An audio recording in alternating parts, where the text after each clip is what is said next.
Okay, hi everybody. Come on in. Welcome back to the Holler. I am Justin Canoe, Holler founder, and it's obviously a wild day here in the country and in Tennessee.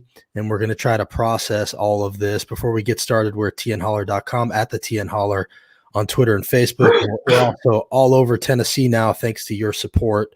We have hollers in 8 of our areas, and we're growing fast, and that's thanks to your small dollar contributions. So if you could chip in, that is always really, really appreciated. Congressman Cooper, how are you today, sir?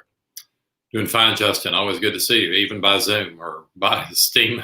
Yes. StreamYard. I'm glad you're okay. I'm glad you're not hunkered down in your office the way you were yesterday. I guess what I'd love to just do real quick is get a sense of what was it like on the inside when you were realizing that the Capitol was under attack by violent insurrection yesterday?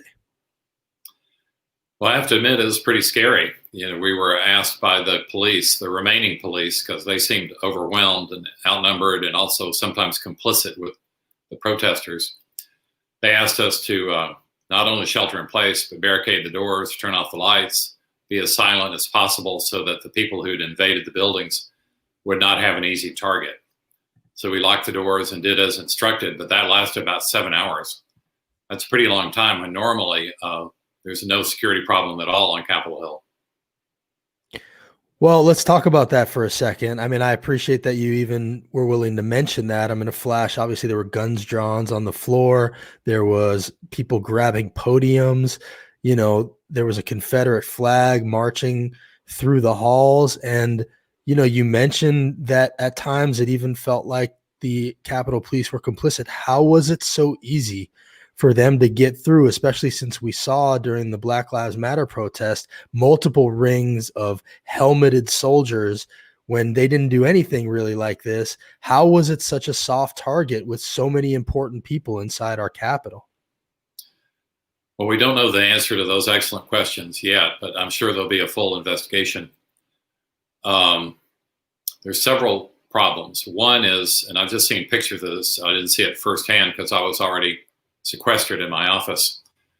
In some cases, the police almost seem to have breached the barriers themselves and to have invited people into the Capitol, or at least kind of run and show them the way in.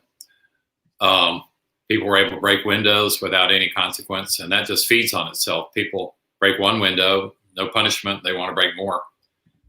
Now, we want a friendly approach to protesters. I believe in protest. I love peaceful protest. That's awesome. It's a great American tradition. But when this turned violent, all of a sudden the police were hard to find. I think it was some 3 hours before they even got reinforcements. So maybe they were overwhelmed and just told to regroup. And we certainly didn't want needless violence against the protesters. But you have to be able to keep order, and you have to be able to keep the Capitol building itself safe. I liken it to a church. Like, even a criminal knows you don't vandalize a church, or a synagogue or a mosque or anything. But we allowed the temple of democracy to be vandalized. This is just stunning, and it lasted for hours. We were sequestered in our office for like 7 hours.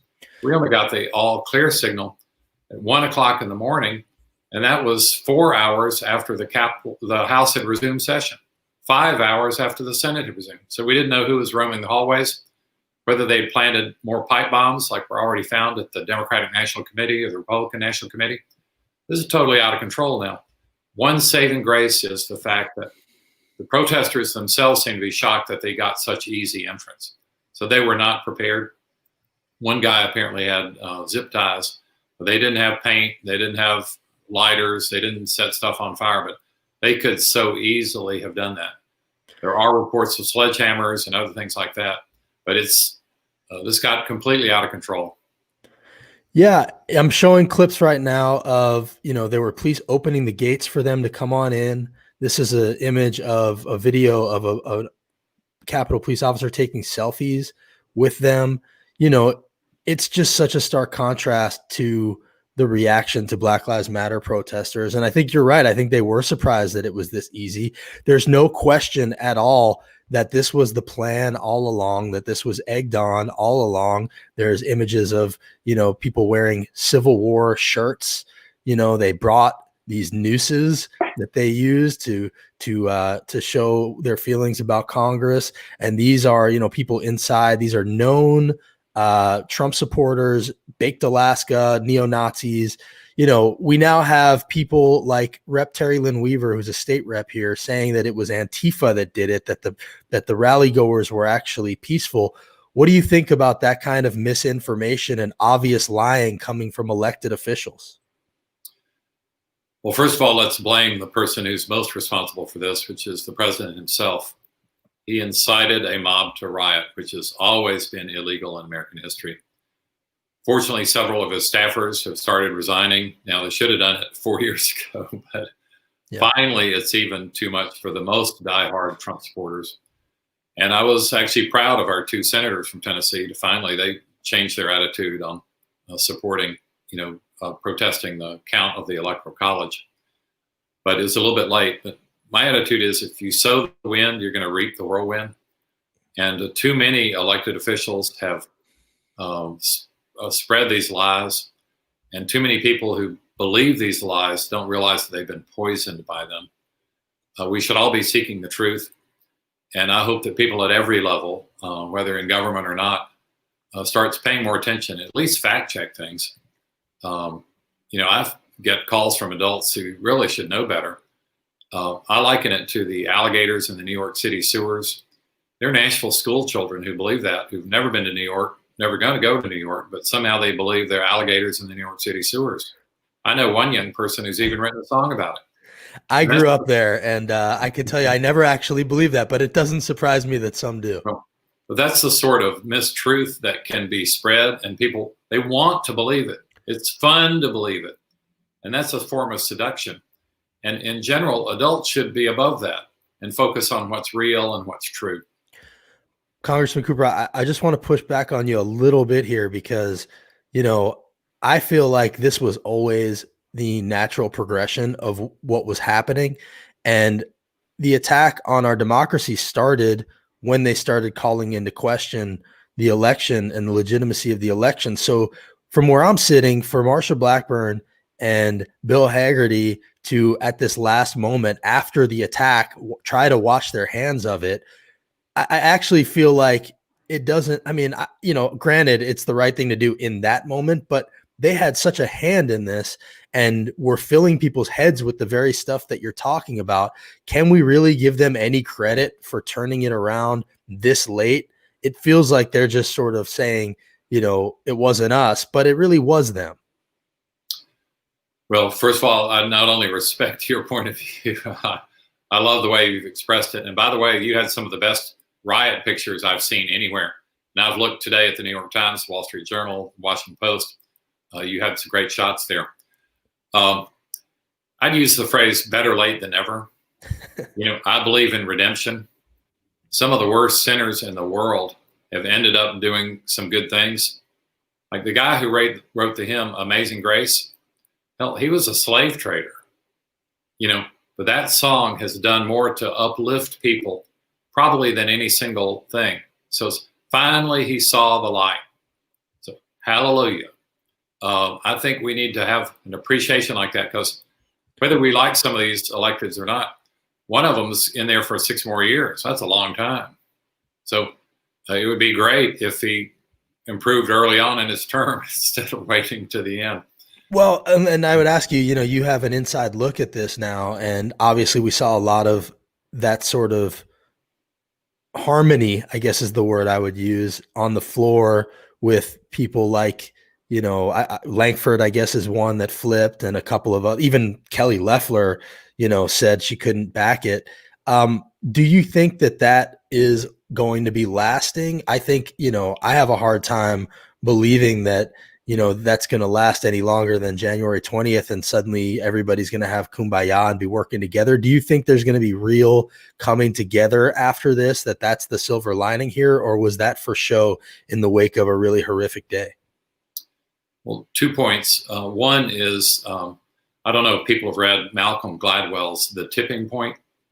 There are moments in history when suddenly things change.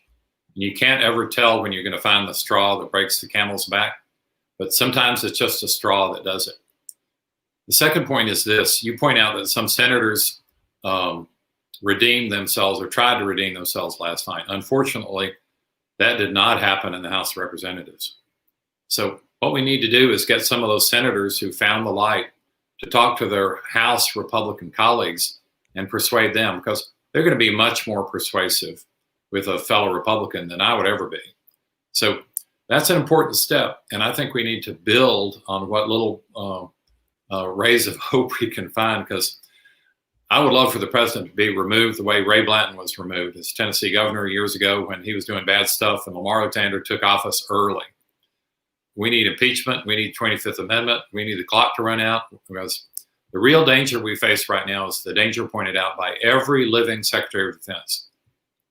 And this was actually led by conservative Republicans, people like Dick Cheney, Donald Rumsfeld, because they are so scared the president won't just incite a mob to riot, that he will order the U.S. military, our wonderful men and women in uniform, will give them illegal orders and expect them to obey them. That is wrong. And this isn't some paranoid dream here. As I say, every living former Secretary of Defense signed this letter. They have not presented something like that before in American history. But we need to be aware of the extreme danger we're in right now, because the president could start a war. He could push the nuclear button. He could order the military to do bad stuff. Because if he's willing to incite a mob just a few blocks from the U.S. Capitol and offer to join them, which was an obvious lie from the start, he's willing to do anything. Absolutely. And, you've been outspoken about that from the beginning. You mentioned your Republican colleagues in the House. 6 of the 7 still voted to throw out the election. Mark Green, this is not who we are. But again, I would offer that it is who they are, and they proved it by voting to throw out the election even after the fact. I will point out Rep. Kustoff appears to be the one Republican Tennessee legislator or House representative, congressman, I guess I should say, that did not vote to throw out the electors. I don't understand why, because he has been with them on everything up until this point, but I guess we should lift that up. And I think you're right that, giving them credit when they do the right thing is an important thing to do moving forward. And so I hope that will happen. And we've seen also that some of the Republicans knew that this was coming. Senator Lindsey Graham said, if we nominate Trump, we'll get destroyed and we'll deserve it. On that note, I want to ask you before I let you go drive the long drive home to Tennessee, what do you think will come of the Republican Party moving forward? Will it remain a Trump party, and the people who are not in favor of that will have to find another home? Or do you think it's possible for these moderates to take their party back, in which case it's possible that Trump might have to form his own party if he wants to keep up these shenanigans? Well, I personally hope that Trump is never allowed to run for office again, that we get finally a copy of his tax returns and learn what he's really like, because that's what he cares about, his money and his family, and that's it. He doesn't care about us. He certainly doesn't care about rural Tennesseans. It's going to be a challenging time, but I hope that Republicans will reclaim their party. Many Republicans realized too late that the Republican Party got hijacked by a guy who's really not even a Republican. He's a pathological narcissist. And it's sad for Americans and sad for the world that this was allowed to happen for 4 years. So I'm thankful that the victory of Joe Biden will contain the damage.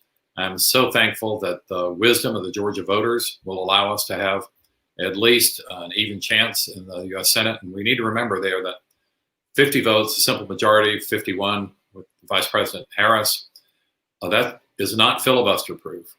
And the Senate generally runs on that 60 vote rule, not 51 votes. So we've got to keep things in perspective here, be smart. The Republicans took power because they were smart and strategic. The main danger we face right now is the Republican legislature of Tennessee, which has a supermajority, could completely eliminate any Democratic congressional seat in our state. That is within their reach right now, and they could do it overnight. We'd wake up to the bad news. We've really got to be careful about that because we're outnumbered 2-9 right now, 2 Democrats to 9 Republicans. They could make it 0-11. So that's the danger. It's not my seat. It's for Middle Tennessee or the Memphis seat. It's for West Tennessee. We've got to keep the two-party system because it's competition that makes us strong. It would be particularly ironic if one of the birthplaces of the Democratic Party was deprived of any chance of representing Nashville voices.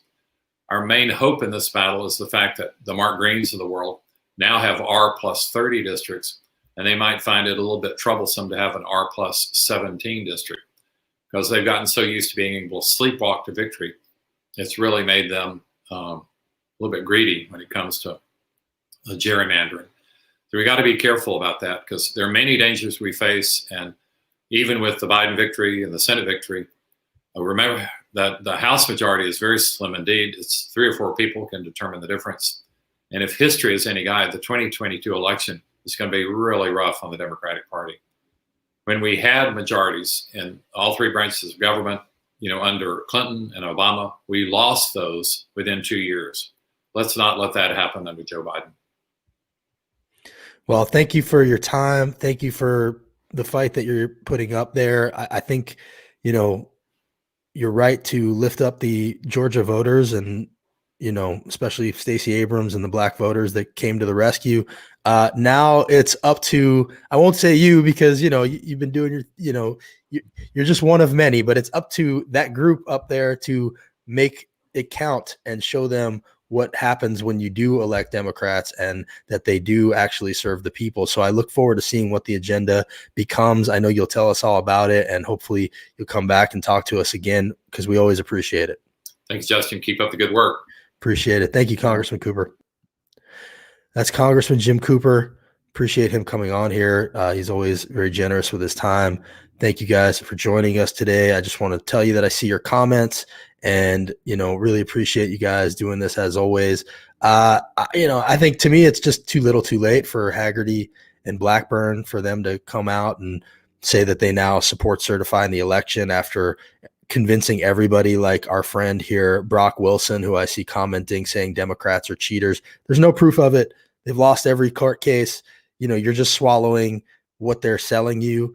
I see you saying that, Jim Trump took no salary. I mean, it's just a joke that you're giving him credit for that. Every time he played golf, he put money in his pocket. He just raised $300 million, probably in no small part from you, who put the money in his pocket for this grift they called Stop the Steal, with zero evidence of stealing this election. There's no evidence. So go find us some evidence or pipe down, frankly. And I hope you didn't give him too much of your money because it went right into his pocket.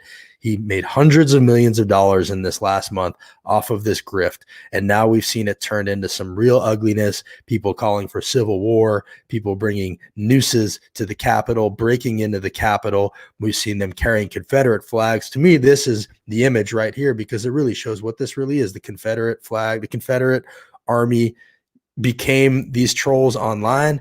The Civil War never quite ended, and now we're seeing it manifest itself in getting behind not only Trump, but also a lot of the legislators that we see here in Tennessee. The bust of a KKK Grand Wizard still sits in our state capitol here in Tennessee to this day, and these things are related. So many of our Tennessee legislators probably support what happened yesterday. We've seen now Terry Lynn Weaver, who I mentioned earlier, saying that it's Antifa, that everybody was peaceful until then. That's bullshit. That's not true. She was there. I think Susan Lynn might have been there with her, maybe not. But the bottom line is there's a lot of support for what happened from these elected officials that still are elected officials to this day. And even though a few of them had a bit of a moment yesterday where they decided to do the right thing at the end, they started this. They fueled it with their misinformation. They fueled it with people like Brock, who are telling me I suck right now, filling his head with the things that are causing people to attack our democracy. And Brock, I'm happy to have a conversation with you sometime about why the things that you're saying are not true, why Donald Trump is a narcissist who doesn't care about you. He wouldn't piss on you if you were on fire, man. I promise you, he doesn't care about you. He's not fighting for you. He wants power, and he's willing to burn down our country to keep it. And we now saw that yesterday with something that was always the natural progression of what he had been doing this entire time. And anybody who had been really paying attention understands that this was no surprise, that this was always coming. And I know you don't care. I know you probably still think it was the right thing to do. And that's just sad, because even though I support some Democratic people or politicians, I never would expect people to violate our Capitol the way they did yesterday, especially without any evidence of anything. And it was good to hear Congressman Cooper be willing to point the finger at Capitol Police yesterday, because this is how it looked outside of our state capitol when Black people were protesting police brutality. This is how it looked outside of our Washington Capitol when Black people were protesting police brutality. And yet yesterday, a bunch of white people angry that they lost, because they did lose, throwing a tantrum, were able to push their way into the House and literally be sitting in the seat on the dais inside our congressman's offices, violating the Capitol in a way that we haven't seen in hundreds of years. So it was a sad day for America, a really ugly day for America.